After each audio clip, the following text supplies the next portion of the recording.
Good morning and welcome to Going to Work with Gena, which is an infomercial for STEM students. I am Dr. Gena Henderson and it is Python Wednesday, yes. And you know, we always begin Python Wednesday by telling you which oil we're diffusing. And this morning we are diffusing Tangerine.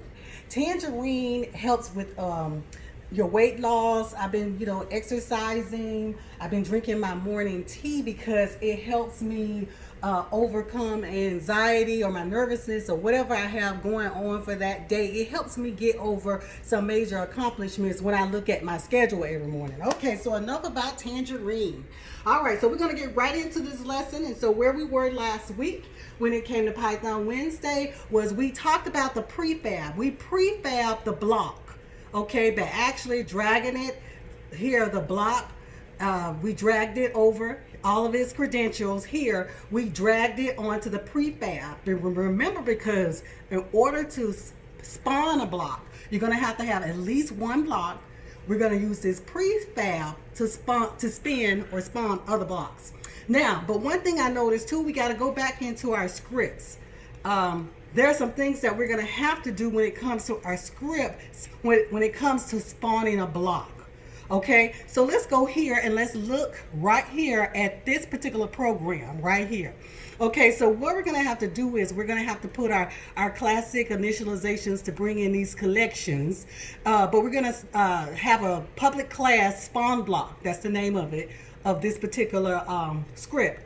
And we're going to have a public game object that's going to be a part of my prefab, and we're going to have a private declaration made for game object, which is going to be cloned. Because see, what is going to happen, we're going to clone this block that was made in the prefab. And so when we start the initialization of it, we're actually going to spawn an array. So however long you want this array to be, you would specify it here. In our old example, we had like a 6x3 array, but I have included it to be a 9x5 array now so that it can basically make sure that it takes care and it aligns itself all across here. So it'll be 5 rows, but it'll be 9 blocks, 9 columns going across, okay?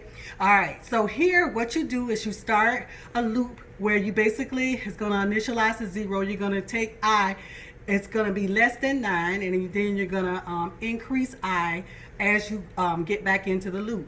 And so what you're going to do is you're going to also have another loop J, which is going to go ahead and do the rows that you see, and it's going to go up to 5.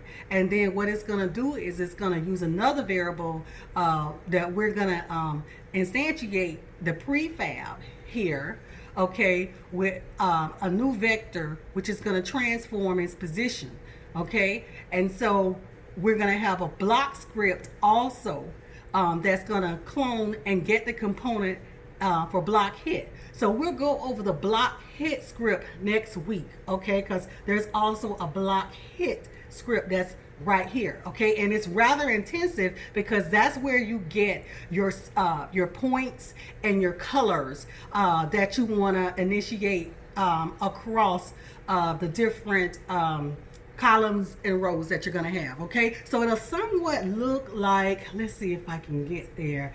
It'll somewhat look like, let's see if I can get to the scene. It will somewhat look like this, okay. So all we will have to do at this point is make sure that we hit the space bar and start initializing. But this is what it's finally going to look like. Okay, so I want to thank you for going to work with Gena this morning. If there's any inspirations that you missed, please don't hesitate to go to YouTube, Going to Work with Gena. Have a great day.